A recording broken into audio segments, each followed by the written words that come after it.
We often talk about the big health topics, the ones everyone knows, but sometimes it's the less common conditions that really need a closer look. Absolutely. Understanding the full picture is so important for your health. So today, we're doing a deep dive into one of those topics, penile cancer.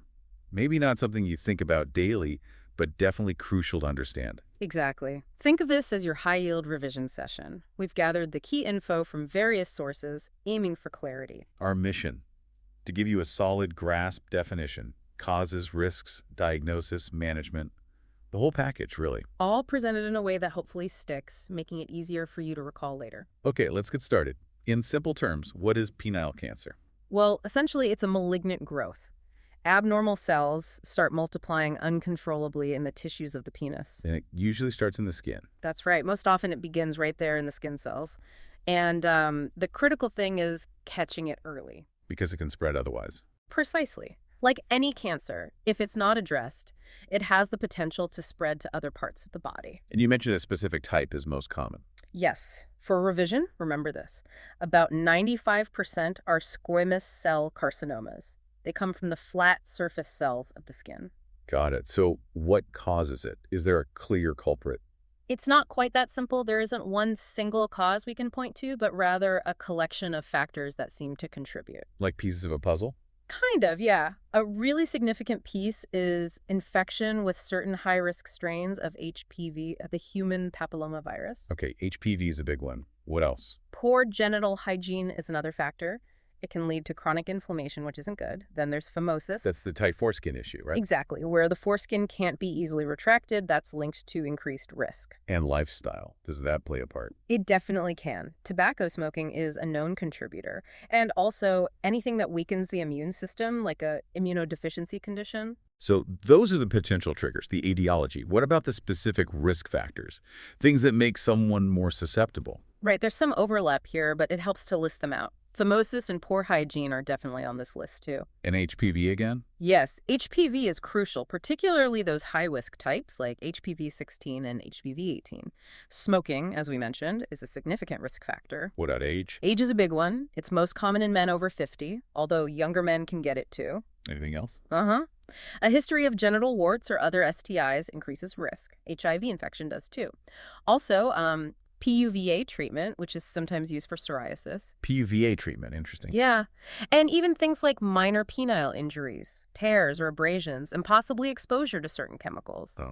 Things like insecticides, fertilizers, even styrene and acrylonitrile have been mentioned in studies. Okay, that's a comprehensive list. Now, Yeah. how does it actually develop the pathophysiology?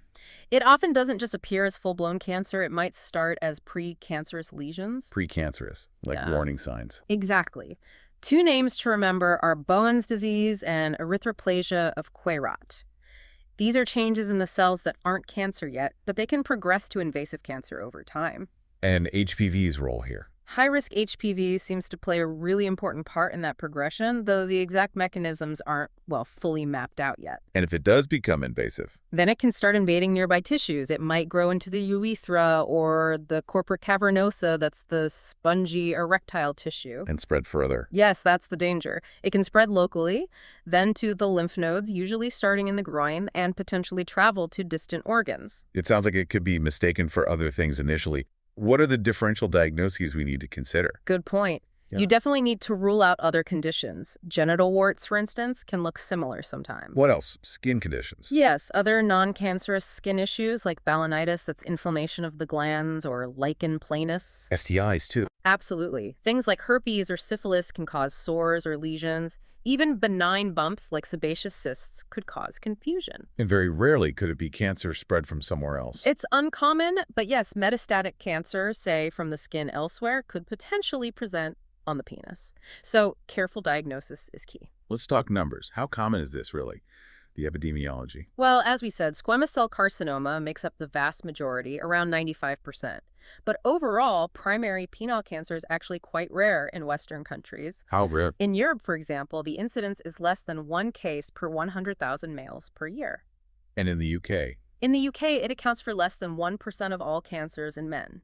Most cases are diagnosed in men in their 60s, but it's important to remember about 25%, a quarter, occur in men under 50. Is it more common elsewhere? Yes, significantly so in some non-Western regions. In parts of Africa, Asia, and South America, it can represent 10 to 20% of male cancers. Wow, that's a huge difference. Any idea why? It's complex, but factors like hygiene practices and HPV prevalence likely play a role.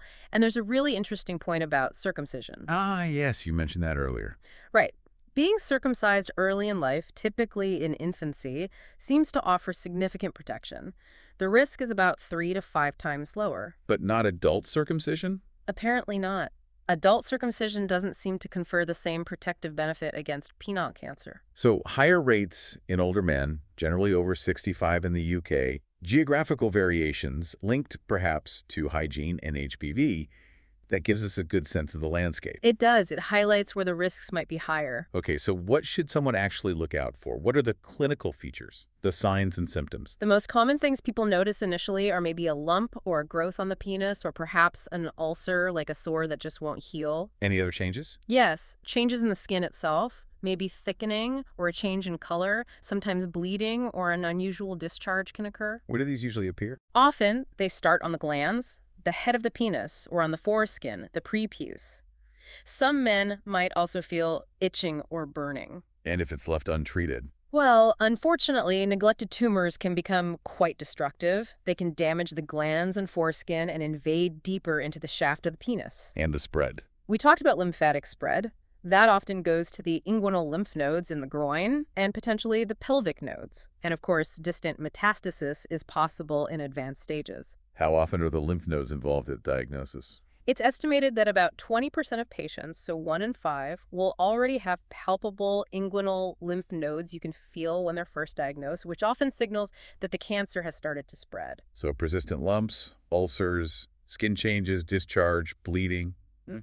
These are all red flags. Definitely. Anything unusual or persistent warrants getting checked out by a doctor? So someone presents with these signs. What happens next? How is it investigated and staged? The absolute cornerstone for diagnosis is a biopsy. You have to get a tissue sample. To confirm it's actually cancer. Exactly. And to see what type it is, that sample is examined under a microscope. And then to see how far it's gone. Staging. Right. For local staging, how far it's spread within the penis, imaging like MRI or sometimes ultrasound can be helpful. What about the lymph nodes? Assessing the lymph nodes is crucial. It involves a clinical examination, feeling the groin area, but also imaging, like CT scans or MRI scans. And sometimes a specific biopsy. Yes, a sentinel lymph node biopsy might be done. This procedure identifies and removes the first lymph node or nodes that cancer cells would likely spread to. It helps determine if the cancer has reached the lymphatic system. Then comes the formal staging. Correct. We use the TNM system. It's standard for most cancers. T stands for the primary tumor size and extent. Can you break that down? Sure. T0 means no evidence of a primary tumor. TIS, or carcinoma in situ, means it's pre-invasive, just on the surface. T1 means it's invaded the connective tissue just under the skin. T2 means it's gone into the spongy erectile tissue, the corpora. T3 means it's invaded the urethra. And T4 means it's invaded adjacent structures, like the prostate or scrotum. Okay, that's T. What about N? N is for regional lymph nodes. N0 means no spread to nearby lymph nodes. N1 means spread to a single inguinal lymph node. N2 means spread to multiple inguinal nodes or nodes on both sides. N3 means spread to the deeper pelvic lymph nodes or ulceration of a node. And M. M is for metastasis, distant spread. N0 means no distant spread found. M1 means the cancer has spread to distant organs, like the lungs, liver, or bones. That system gives a very clear picture of how advanced the cancer is. It does, and that staging is absolutely critical for deciding on the best course of treatment. Right, let's talk about management then. What are the main treatment options? It really depends heavily on that stage we just discussed, and also the patient's overall health. Surgery is often a key component. What kind of surgery? For very small, superficial lesions, it might be something like circumcision if it's on the foreskin, or a simple excision, just cutting out the cancerous area. Sometimes ablative techniques like laser therapy or cryotherapy are used. And for slightly larger tumors? For tumors confined to the glands or the end of the penis, surgeons often perform a partial penectomy. The aim is always to remove the cancer completely, but ideally preserve as much of the penis and its function as possible. Are there non-surgical options, like radiotherapy? Yes, radiotherapy can be an option, especially for smaller lesions or for patients who aren't suitable candidates for surgery.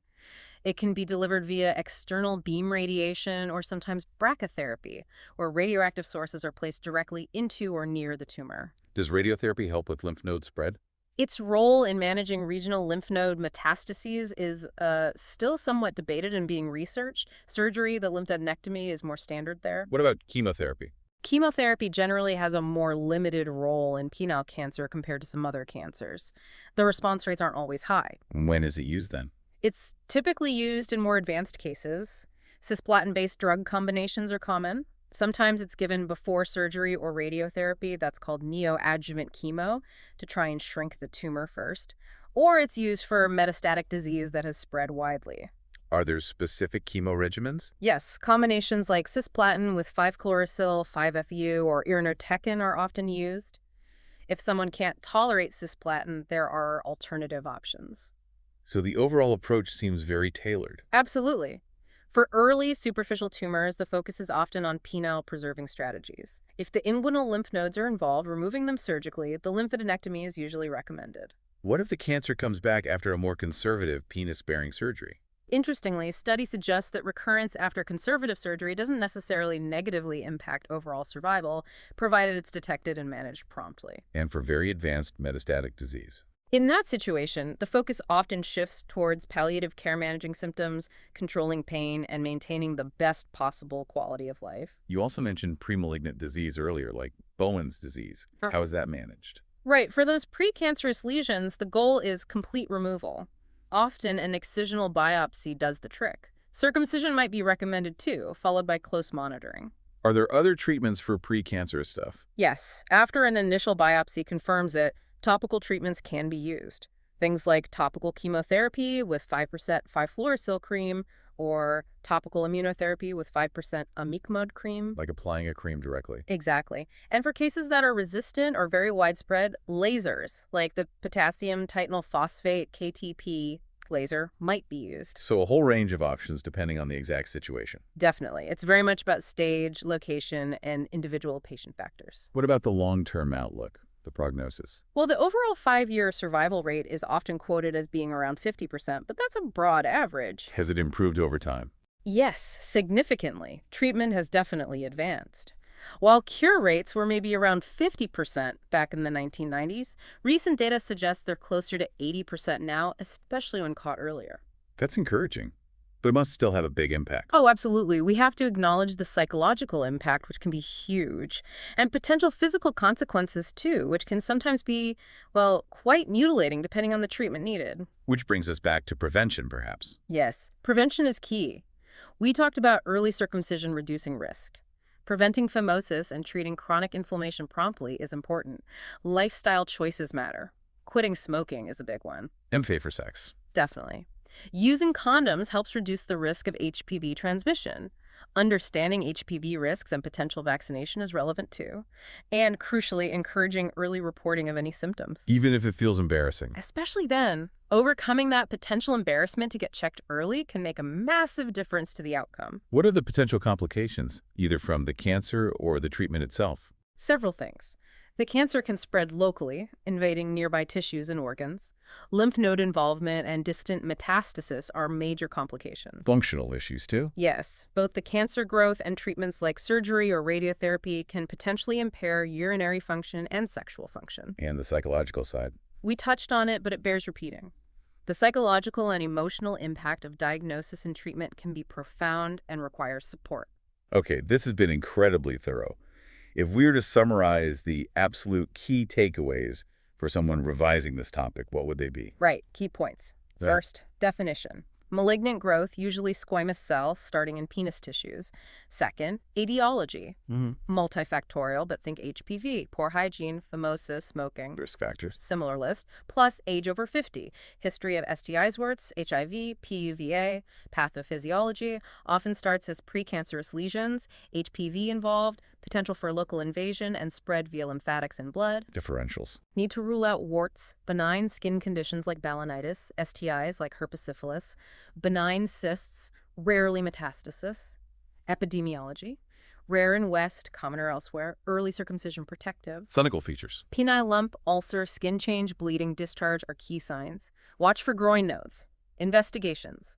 Biopsy is essential for diagnosis. Imaging, MRI, CT, and sentinel node biopsy for staging using TNM. Management. Highly dependent on stage. Surgery, from excision to penectomy, radiotherapy, sometimes chemotherapy, cisplatin-based. Focus on penile preservation when possible. Premalignant treated with excision, topicals, or laser. And finally, prognosis and complications. Prognosis. Around 50% 5-year survival overall, but improving. Cure rates now near 80%. Significant psychological impact. Complications include spread, metastasis, urinary sexual dysfunction, emotional distress. And remember prevention. Hygiene, smoking cessation, safe sex, early reporting. That really pulls it all together. A fantastic framework for understanding penile cancer. Hopefully that provides a clear, digestible overview for revision purposes. Absolutely. And for those of you listening who want to explore more medical topics or need resources for your studies, do check out pathomsra.com. And also freemsra.com for additional materials. Great resources. It's clear that ongoing research and awareness are vital for improving outcomes in conditions like this. Couldn't agree more. Continuous learning and early detection remain our best tools.